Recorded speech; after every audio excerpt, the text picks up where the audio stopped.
Hi friends, मी संजना। आज तुम्हाला अगदी सिंपल आणि सोपी चवळी बटाट्याची भाजी बनवून दाखवणार आहे। त्यासाठी मी इथे एक वाटी चवळी रात्रभर भिजत ठेवली होती।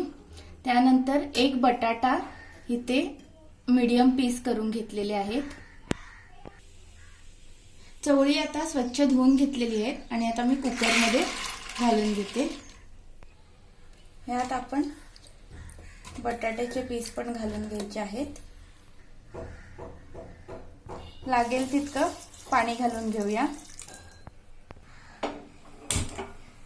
आता 2 ते 3 शिट्ट्या आपण काढून घ्यायची। चवळी आपण शिजत ठेवलेली आहे, तोपर्यंत बाकीचं साहित्य काय लागणार आहे बघूया। मोहरी, जिरं, तिखट, हळद, गरम मसाला, मीठ, ओलं खोबरं, थोडंसं गूळ लागणार आहे, कढीपत्ता, 2 बारीक चिरलेले कांदे, 2 बारीक चिरलेले टोमॅटो, कोथिंबीर। 3 शिट्ट्या काढून झालेल्या आहेत। आपण चवळी आणि बटाटा शिजलाय का बघूया। अगदी छान शिजलेला आहे। फोडणीची तयारी करूया। मी इथे पातेलं तापत ठेवलेलं आहे आणि त्यात आता 4 टेबलस्पून तेल लागणार आहे।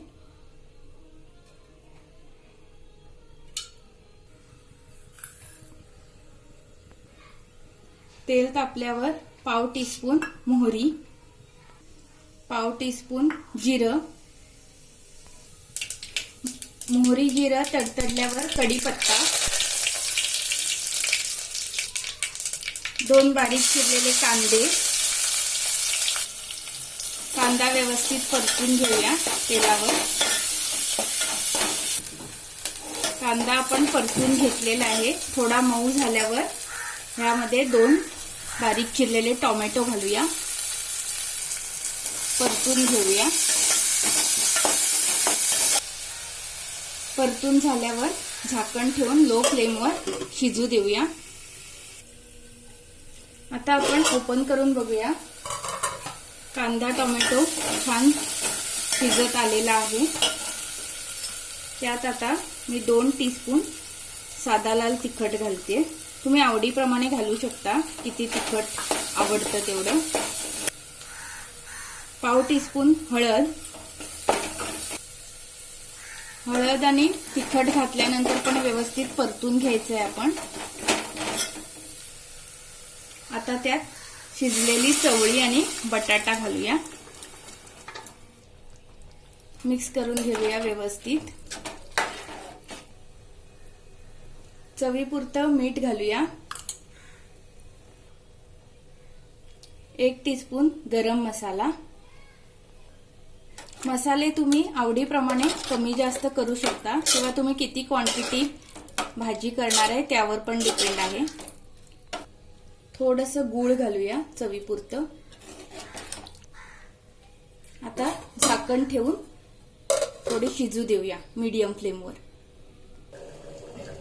आता आपण ओपन करून बघूया। 3 ते 4 मिनिटं झालेली आहेत।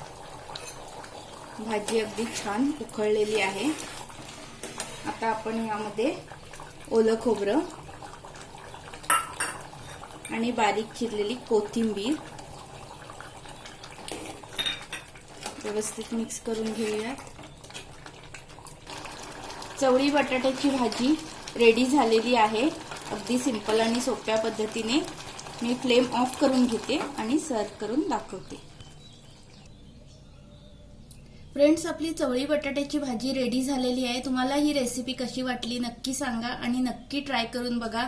चपाती, भाकरी, भाताबरोबर कशाबरोबरही छान लागते ही। आणि मी यात थोडासा रस्सा ठेवलेला आहे, तुम्ही हवी तर एकदम ड्राय पण करू शकता।